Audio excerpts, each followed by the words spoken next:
because we have ADHD or fill in the blank with your mental health condition, we're going to need extra support. So we're not looking at the world through the lens of toxic positivity, which is like, ADHD is amazing. It's awesome. It's a gift. It's a superpower. Like, no, get out of here with that. But we're also not looking through the lens of toxic negativity, which is like, woe is me. I'm never going to be able to do anything. Now my life is over. I knew I was broken in the first place. No, that's toxic negativity. Get out of here with that too. The truth, reality is likely somewhere in the middle. You're going to need extra support and you can succeed.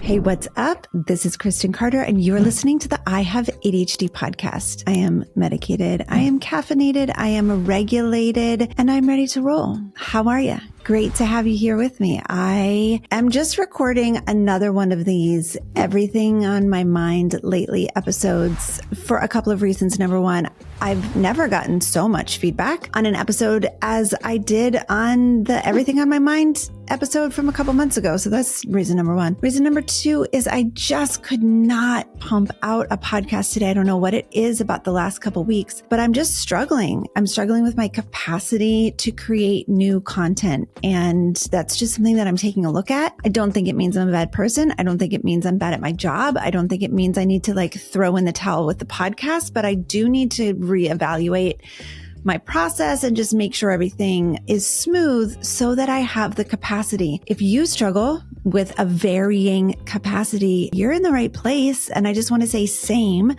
And I also want to say there's nothing moral about a fluctuating capacity. Sometimes you've got it in you to do the things, and sometimes you just don't. And for some reason, which I have yet to discover, I just haven't had it in me to create new podcast content other than making it pretty simple for myself. So here we are. The way that I manage a fluctuating capacity is when my capacity is low, I work so hard to make everything as easy as possible. I take away all of the resistance that I can possibly take away. And so this is that in action. And I hope that I can be an example for you of just how to be kind and gentle and nice to yourself and to honor the capacity that you have, not to expect yourself to have some magical, robotic, same every day or same every week capacity, but understanding that as a neurodivergent human being, things are going to fluctuate. You're going to ebb and flow. And sometimes you're going to be like, I'm amazing. I can't believe how much I got done. And then other times you're just going to wonder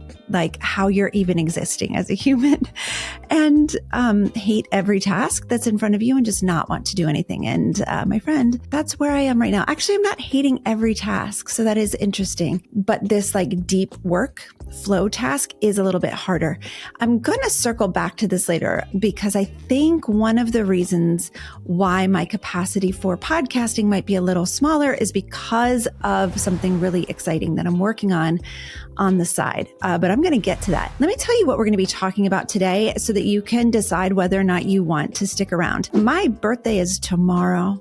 We're going to be talking about that. I'm going to announce something that I'm doing that I think is pretty exciting and monumental. I'm going to elaborate on the book that I wanted to throw against the wall.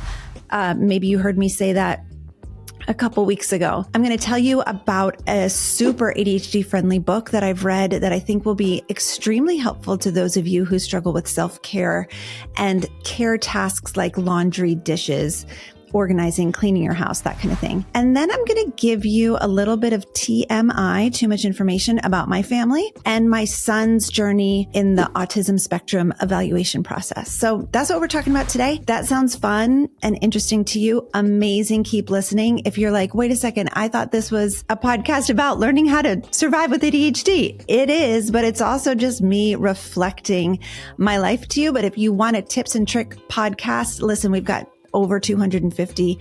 Have at it. Go listen. Enjoy every second. So where I'm going to start today is just talking about the fact that my birthday is tomorrow and I'm going to be 43. And that's just an interesting time of life. I'm entering midlife. By no means do I think I'm at midlife, but we're like getting there. There's a lot of transitions in my life. I don't have little kids anymore. My youngest son turned 10 this year. So it's just like a different season of life that I'm stepping into. And I've made a lot of changes in the last couple years regarding my husband's work, regarding my relationship with my family of origin, regarding kind of what I allow in to my life. And things are really, really different as I reflect on who I've become and just all of the changes that are made. I have a lot of satisfaction and I feel very grounded and comfortable in my own skin. But there's also a measure of sadness, realizing that my life in some ways didn't turn out the way that I thought it would, especially in relationships. There's some grief there, and acknowledging that and honoring that, I think, is a really important part of my journey. And so I'm just honoring that. But something that's really wonderful is, as I said, I do feel more comfortable in my own skin. I do finally feel like a grown-up. It took me to 43 to truly feel like a grown-up. Now, I attribute this to a couple of things. I attribute it to the work that I've done in therapy. I attribute it to a lot of self-trust work that I've done. I don't think that we ADHDers have like out of the box programming for self-trust. I think that is mostly work that we have to do on our own to feel grounded and grown. Of course, many of us have experienced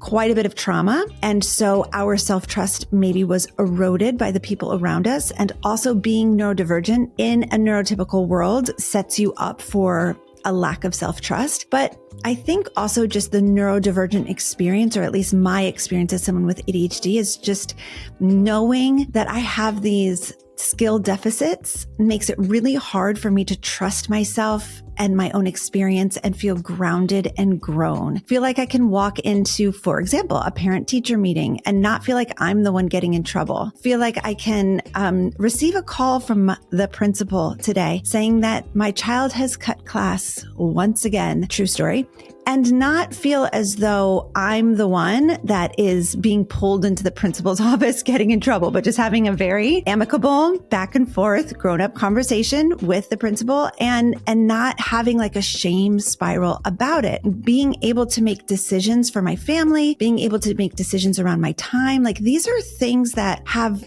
been new to me in the last couple years because of the work of coaching and therapy and just really diving into self-trust work. And that has been so helpful to me. And another thing that I'm reflecting on is that I am happier just in my life in general, just with the mundane, boring, normal, dumb stuff of life. I'm happy Ubering my kids around from, soccer to swim to water polo and all the things. Like I'm happy doing that. I'm calm and satisfied and more peaceful with just like folding laundry and doing dishes. And I never think like, this never ends. I'm just kind of more satisfied. And I think that maybe that comes with age and also seeing how much pain there is in the world and working with clients daily who have, really intense struggles and just being able to feel so much gratitude for the laundry that I get to fold. And oh my gosh, that sounded so gross. I'm so sorry.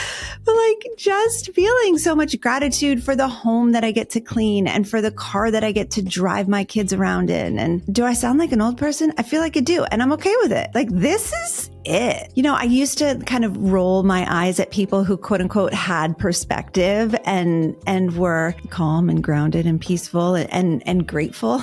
And now I'm getting to that point and I'm just like, oh yeah, this is actually what I've always wanted. And that's really nice. So yeah, 43, happy. I have zero plans for my birthday. I'm lucky that it's in May. And so I get to, hopefully enjoy a warm day. And we have soccer practice and the boys have youth group and we're probably going to DoorDash dinner and it's just going to be really simple. And I'm really happy about that. We don't even have plans to go out this weekend and it's fine. I feel loved. I feel celebrated in my life. And I don't know. I'm definitely going to have a big, amazing party for my 50th birthday for sure. But 43, it's just going to be simple. Probably go for a walk. Definitely will work.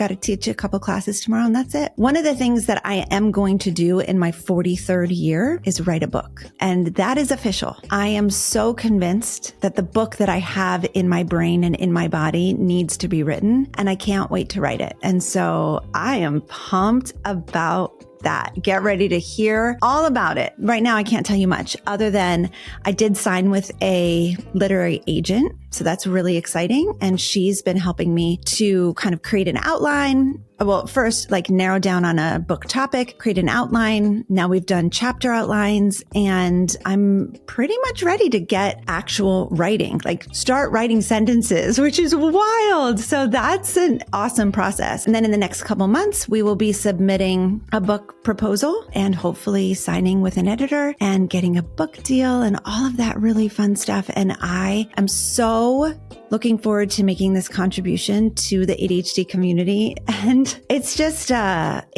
it's massive. I have not had the capacity to do this. I've wanted to write a book for years, but I knew that I did not have the capacity. And now I feel like I do. One of the reasons why I feel like I do have the capacity is because I still am not drinking alcohol, and it has freed up so much space emotionally and mentally for me. It has allowed me to start sleeping so much better. It's allowed me to start like really functioning in the mornings earlier. It's allowed me to get more work done throughout the day. A side note here, I know I've been saying that I haven't been able to do a podcast, and now I'm saying that stopping drinking has helped me with my capacity. And I understand that those two are not congruent, and I don't know what to tell you. But I have seen a marked difference in my capacity for dreaming and for being able to think about the future and make a plan and get this book writing process off the ground. So I really don't know if I will ever go back to drinking regularly. And that's just where I'm at with it. Do I miss it? Yes. I hate how much I miss it. I truly do. I hate it. It's so annoying. It's been 4 full months, all of January, February, March, April, without, regular drinking. I've had 2 drinks total in the last 4 months, partially because I didn't want to be super black and white about it and like, oh, I'm never allowed to drink again. Like, I just wanted to be like, chill about it. But I'm not drinking at home. I'm not drinking in Pennsylvania. I'm not drinking in my home state, and that has made a difference. And so, like I said, I don't know, like I probably will never go back to drinking regularly, which is shocking because it was such a big part of my life, but I can't even explain to you what a difference it has made for me to stop. And so the benefits definitely outweigh the cost, but the cost is still there, my friend, because gosh, do I love the taste of wine. Gosh, do I love how it makes me feel for the first hour or two. And so, yeah, there's definitely a cost, but I'm very, very happy with this choice. Maybe someday I will do a full episode on it, but right now I just have reflections. So yeah, Kristen Carter, writing a book this year, super daunting process, but I am up for the challenge. And this is probably why I have not had much capacity to think through podcasting stuff, is because I'm thinking about my book. And so I need to figure out a better system. And I will be talking to my coach about this tomorrow. Like, how can I give my brain space to dream about the podcast and topics and things that I want to talk about on the podcast, and also have the capacity and space to be thinking about the book and writing the book. I hope I can do both. Fingers crossed. Time will tell. Speaking of books, the book that I wanted to throw against the wall when I read it, which I believe I will continue to not name because I think the authors are kind and generous humans who want to do well and who have hearts of gold, I think. But I think they missed the mark with this book. It comes out today. Not the day that you're listening to this, but the day that I'm recording it. And so I'm a little activated by that, just knowing that it's out there, that it's probably going to be talked about on all of the TV channels and Good Morning America and all of the things. And it just makes me really, really upset. And so I want to say that I really encourage you to beware of toxic positivity in the mental health space. That is what I want our takeaway to be from books like this. We need to truly beware of the harm that toxic positivity causes in the mental health space. I think that there is an important question to be asked, which is, why do we need to put a positive spin on a mental health disorder? Why? And why is ADHD the mental health disorder, the prized one that everyone wants to spin positively. Now, I have shared in a previous episode, why do we need ADHD to be the one that we put a sweet ribbon or bow around? Why? Why does it have to be that? I think mainly the big reason why is that a lot of parents have children who are being diagnosed with ADHD and they would never want their child to feel badly about themselves. And so there is this, because we struggle to hold negative emotion in our own bodies, we want to put a positive spin on the diagnosis for our child so that they don't have to experience negative emotion in their bodies, as if putting a pretty label like a gift or awesome on ADHD for our child makes them feel any better. I promise you it doesn't. I promise you it doesn't. I spent 10 years working with kiddos who many of them had ADHD prior to this job that I have right now. And listen, they all knew that they were struggling. They all were frustrated. They all just wanted validation. And for someone to say like, yeah, this sucks. I'm sorry that you're struggling. I'm here to help you. I'm here to help you. And there's a reason why you're struggling. It's not because you're lazy or stupid or dumb or crazy or fill in the blank, not trying hard enough. That's not why you're struggling. The reason is ADHD. Now, if ADHD is a gift or if it's a superpower or if it's awesome, we can't assign our struggles to ADHD because it's awesome. So I guess I'm the problem, right?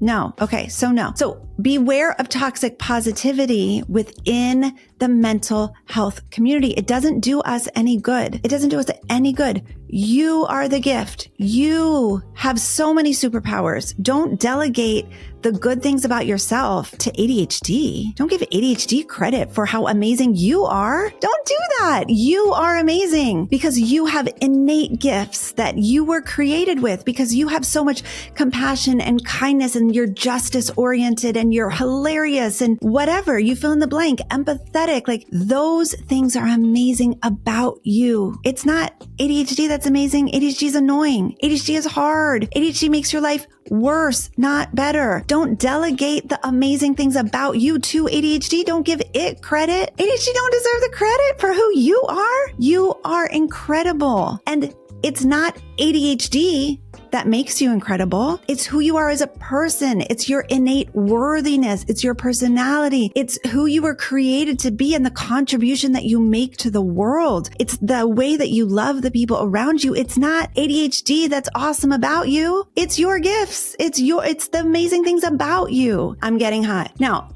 if this is resonating with you, I highly recommend episode 238 of this podcast. It's called A Beginner's Guide to ADHD Part 2. ADHD is not a gift. And I rant for like the entire 30 minutes about this topic. So if this is resonating with you, go check out that episode. I actually just listened to it recently because I was feeling all kinds of ways about this. And I think it's a great episode. So I think you're going to love it. Something else I want to say though, is that while toxic positivity isn't great, neither is toxic negativity. Okay. So victim mentality, feeling like you're broken, that you're never going to be enough, that you can never make progress. That's also not okay. And it's not true. Okay.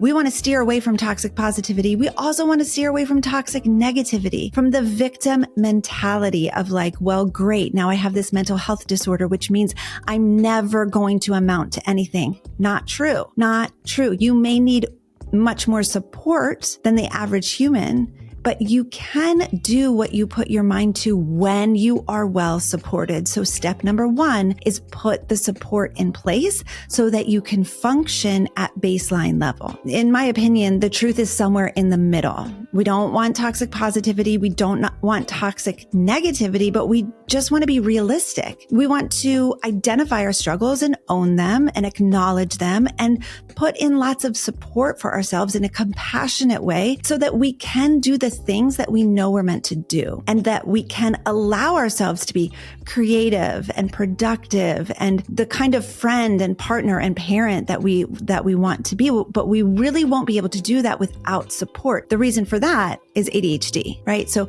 because we have ADHD or fill in the blank with your mental health condition, we're going to need extra support. So we're not looking at the world through the lens of toxic positivity, which is like, ADHD is amazing. It's awesome. It's a gift. It's a superpower. Like, no, get out of here with that. But we're also not looking through the lens of toxic negativity, which is like, woe is me. I'm never going to be able to do anything. Now my life is over. I knew I was broken in the first place. No, that's toxic negativity. Get out of here with that too. The truth, reality is likely somewhere in the middle. You're going to need extra support and you can succeed. Really quickly, as we transition to the next topic, I want to shout out Casey Davis and her book, How to Keep House While Drowning. I have been recommended this book many times by clients, and I just never bought the darn book. And I apologize from the bottom of my heart. I always intended to. I was like, sounds good. Yeah, I'll definitely read it. And then I just never did. I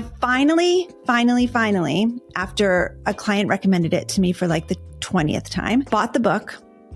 Ironically, drowned the book with my water bottle that's tipped over. So I had to buy another copy of the book, but it is a fantastic book. How to Keep House While Drowning by Casey Davis. This is a beautiful book. If you struggle with self-care, if you struggle with around the house tasks, if you feel like a failure when it comes to your home or your car or your living spaces, you really need to read this book. I just reached out to her and asked if she would come on the podcast. So I really hope she does. If she doesn't, I will do a whole episode on like a book summary, but I'm hoping to get her on the podcast to talk about it herself. I read this book this afternoon while avoiding podcasting. Okay. I read the whole book this afternoon. So it's a really simple but profound read. And I just really want to recommend it to especially those of you who feel like, why can't I just fill in the blank, do the dishes, do the laundry, shower, brush my teeth? Why can't I just? I need you to read this book, How to Keep House While Drowning. It probably would be helpful for all of you, but I think it would be especially helpful for those of you who struggle with home and self-care tasks. Yeah, I could go on and on. It is a wonderful book. All right. The last thing that I want to chat about today is that we did receive an autism level 1 diagnosis for one of my kiddos. And I just wanted to talk a little bit about that experience. It's been a month now that we've been in the diagnosis process. And there's a couple reasons behind why we reached out for a diagnosis. You know, in our focused ADHD coaching membership, we have a Slack community, and things that were being posted in that Slack community by ADHD adults or adults with autism and ADHD who are in our program. I'm saying our program. It's my program, I guess. I just want to share it with you. So it's ours in our program. Things that autistic ADHD adults were posting in the Slack community were really alerting me to like, that sounds like my kiddo. And as I began to think about it, you know, just remembering that from the time that he was little, I did think that he was autistic. And I asked every single pediatrician and every single teacher and anybody that I could kind of get my hands on whether or not they felt that he was autistic. And everyone said, oh, he's so verbal. He talks so much. Look at how he makes eye contact with you. There's no way that he's autistic. He's just quirky. Even when we had our kids evaluated 3 years ago, and even when he went through that diagnosis process, and I said to the evaluator, I think that he might be autistic, she came back with a different diagnosis and kind of explained away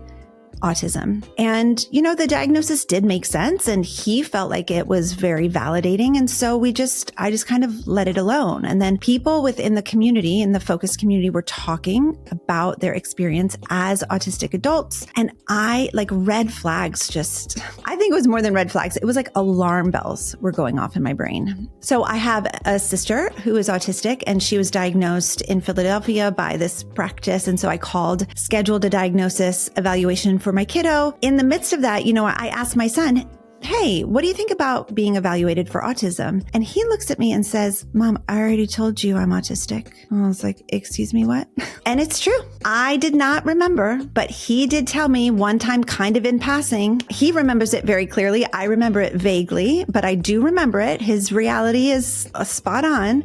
Him saying, I think I'm autistic. And at the time we were in therapy for something else, and we were working with other mental health diagnoses, and we were changing medications. And I was just like, okay, well, let's kind of continue down this track first and see where that leads us. And if we don't feel like you're making improvements, we'll circle back to autism. And then I promptly forgot about it because I have ADHD. I totally forgot about that conversation. So when I said to him, hey, what do you think about being screened? And he said, yeah, duh, I already think that I'm autistic. I felt like a terrible mother, but he accepted my apology and I was like, I'm so sorry that I forgot about that. And so we just proceeded with the diagnosis process. What it looked like for us was a meeting with my husband and the doctor. So just the two of us alone with the doctor. And we had an hour-long meeting just talking about our experience with our kiddo. And then we filled out a ton of paperwork. I'm talking many evaluation,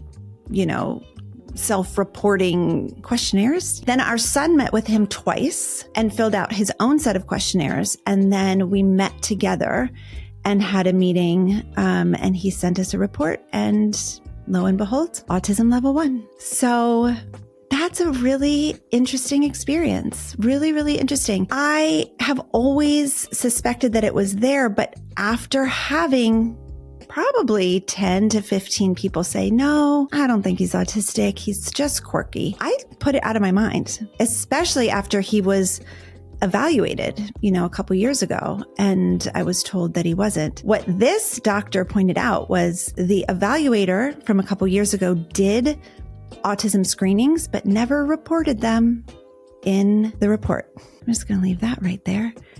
I was just so overwhelmed by all the information in the report. I didn't even notice that she didn't include that particular test in the report. So I truly do not know what he scored on that test. I'm surprised that she didn't just say, hey, I did administer this test. He doesn't meet the criteria. Here's where he landed. I just don't understand. I don't understand. But that is what happened. I guess that I'm telling you this because, number one, I enjoy sharing my life with you, and it's very cathartic to process it out loud on this podcast. But also, I want you to know that if you feel like there's just more going on and that you're not getting answers, it's okay to get a second opinion. It's okay to go for a reevaluation. It's okay to keep digging until you find answers. It's so interesting because when we did get the written report and I read like autism level 1, I immediately was flooded with self-doubt. I immediately thought to myself, what if I misreported? What if I misrepresented my kiddo? What if I gave wrong or false information? What if I was skewing the data? It was a very interesting experience. And I really had to work through and bring in all of my self-trust tools. Like, no, you've thought this since he was 18 months old. And you've only told the truth. And this is actually a validation of reality. It's a validation of the truth. And so the self-doubt makes sense, but it doesn't need to be here. It's just such an interesting experience. So now I get to learn so much more about autism. And I hope that that will only help, this podcast and the listeners who are listening who are ADHD and autistic, or those of you who are parenting kiddos who are autistic. I'm looking forward to learning and growing. I really have some, I think, internalized ableism to work out with this, truly. And so, there's this whole self-acceptance process when learning about ADHD, and that took me a couple years to truly accept who I was and stop trying to fit myself into a neurotypical box. But looking now at my son through the lens of autism, it changes things. And I'm going to really be needing to learn a lot. And I'm going to need to work on accepting him and his neurodiversity for who he is and not trying to fit him into a box, which I'm pretty good at, but I'm still just a human who wants kids to be a certain way so that I can function in my home. And I need to be careful. And I see that. I do. The way that I've described it with my kiddo is I hear water running with this particular kiddo. And we received a diagnosis, and that turned off one of the faucets. And so there was less water, but there was still water. And then we received another diagnosis, and that turned off one of the faucets. And that was great. That was so helpful and so wonderful. And the therapies and the medication and everything that we've been doing for those two diagnoses, and we've turned off the faucets, and that water is not running anymore. But there's still been this drip, drip, drip. And it hasn't been super loud, but it's been there. And I'm like, there is still water running. Where is this water coming from? What is happening? And it turns out that faucet was autism spectrum disorder. And I'm so happy to know. I want to help him to understand who he is, how he can support himself, how he can really be himself in a safe way in our neurotypical world. And I'm so glad that this is happening while he's under my roof. What a privilege to be able to work together with him on this. So I'm super pumped about that. Anyway, that's my whole life story. You've heard it now. It's probably too much information, but there it is. There's all of it. I adore you. Thank you for being here. If you love the free flow nature of this podcast, let me know. I will do more of them. And if you hated it, let me know and I will do less. I am here to serve you. That's why I'm here. I'm here to serve you. And I'm here to make sure that ADHD adults do not feel alone in this world. You are not alone. Okay. And I'm going to be right back here next week. Can't wait to talk to you then.